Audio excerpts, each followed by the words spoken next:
qu'est-ce qui se passe ce week-end au domaine de la Garde? On est vraiment gâtés, Michel, parce que ce week-end, nous avons la 3e édition de notre forum Tradition Vivante. Et nous avons ici des artisans d'art et des artistes de tous les continents, également la cuisine des différents pays et également les danseurs. Et en fait, pour moi, c'est très proche de nos valeurs rotariennes, n'est-ce pas? Cette ouverture vers le monde, cette appréciation de l'autre, cette curiosité de découvrir l'abondance des cultures différentes. Vous avez racheté votre empreinte carbone en plantant des arbres en Colombie.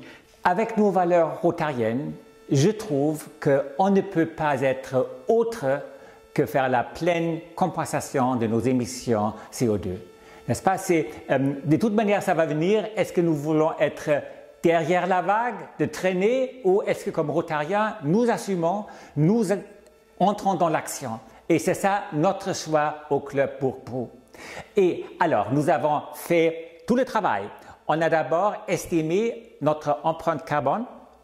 Deuxièmement, collectivement pour tout le club. Et deuxièmement, on a regardé quelles initiatives pourraient nous aider à faire la compensation. Il y en a beaucoup de bonnes initiatives. Nous avons choisi une initiative où il n'y a pas d'intermédiaire, où nous connaissons exactement ce qui se passe, et une initiative où nous pouvons racheter 1 tonne d'émissions de CO2 pour si peu que 12 €. C'est-à-dire pour un Français moyen, ça veut dire un ordre de grandeur de 120 € par an. Et maintenant, nous comme club, nous savons que non, on ne peut pas être rotarien pour nous si on néglige ce point essentiel. Vous allez un petit peu dans l'actualité puisque le Rotary International maintenant a défini comme 7e axe l'environnement au sens large du terme. Pourquoi aller planter des arbres en Colombie? C'est une très très bonne question et on peut planter les arbres où on veut, n'est-ce pas? Si on a une préférence de le faire en France et en Chine, en Afrique, c'est aussi bien.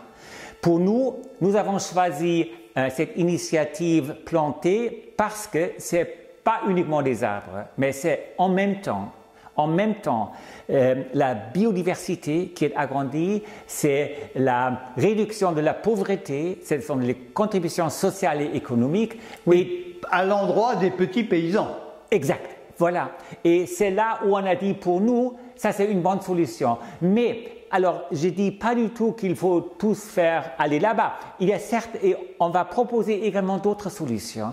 Pour moi, ce qui est indéniable, c'est que comme rotarien, il faut devenir ce que les Anglais appellent net zero, zéro dans nos émissions nettes. Et après, c'est une question comment on peut le faire. Par exemple, nous ici, au domaine de la Garde, on a décidé pour tous les domaines, indépendamment de rotarien, non, on ne veut pas être un émetteur de CO2 et on a pris les conséquences. On a fait nos panneaux solaires, on a fait plein de choses, mais ça c'est une question de modalité.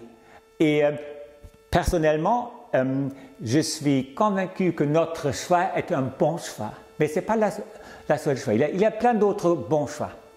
C'est en tout cas un choix d'actualité, Friedrich. Et puis, vous n'avez pas tellement insisté sur les productions, enfin vous avez parlé des arbres, vous n'avez pas trop insisté sur la production de cacao, de cacaoyers, enfin l'élevage de cacaoyers, la culture de cacaoyers, oui. Et bien entendu la production de chocolat. Le chocolat, ce produit venu des Aztèques que tout le monde dans le monde entier apprécie. Oui. Alors, parce que j'ai travaillé pendant plus que 3 décennies pour les Nations Unies, j'ai eu la possibilité de visiter une centaine de pays, travailler là-bas. Je sais que c'est super si on peut fédérer différents objectifs. Ici, c'est les objectifs environnementaux, mais également la pauvreté et plein d'autres choses.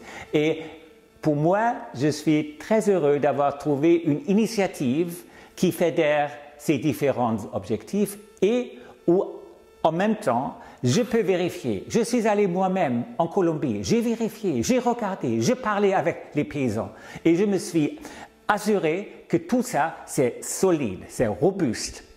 Il y en a d'autres, mais pour moi, c'était un bon choix. À un moment donné, il faut faire un choix. Peut-on dire en conclusion que c'est une opération sociale, solidaire et rotarienne? Absolument. C'est absolument dans nos valeurs. Et pour ça, cette initiative, pour moi, est essentielle. Et je vous invite de regarder pour vous-même comment est-ce que vous allez compenser vos émissions carbone, comment est-ce que nous, collectivement, vont arriver avec nos clubs, avec nos villes, avec nos pays, d'arriver à remplir, à atteindre les objectifs qui ont été définis par tous les pays. Comment est-ce qu'on va faire? Moi, comme individu, je vais faire partie. Moi, comme membre d'un club actif de Rotariens, je vais participer. Et je vous invite de faire la même chose. Allez, une deuxième conclusion.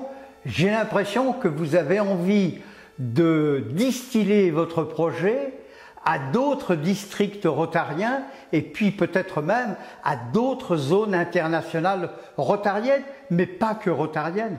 Je crois qu'il y a deux grands objectifs qu'il ne faut pas oublier. Maintenant, on lit tous les jours des problèmes en Ukraine, plein d'autres choses, oui, et ça nous préoccupe. Mais il ne faut pas oublier que si nous pensons en décennies, un objectif qu'il faut atteindre, c'est réduire nos émissions qui contribuent au changement du climat. Et c'est là où, en quelques décennies, tout le monde doit le faire. Et pour moi, l'argument, c'est vraiment que j'adore les Rotariens parce qu'ils prennent responsabilité, ils ont l'habitude d'agir, pas uniquement d'écouter, pas uniquement de réfléchir, mais de faire ces deux choses et après, on agit. C'est ça qui m'attire aux Rotariens, d'être ensemble avec des gens qui sont pragmatiques, qui savent prendre leurs responsabilités et agir. Friedrich, merci pour votre accueil, bravo pour votre initiative et on sent à vos propos que vous êtes à fond dans ce projet, que vous le vivez et que vous en faites la promotion d'une manière extraordinaire. Merci. Merci beaucoup Michel, merci.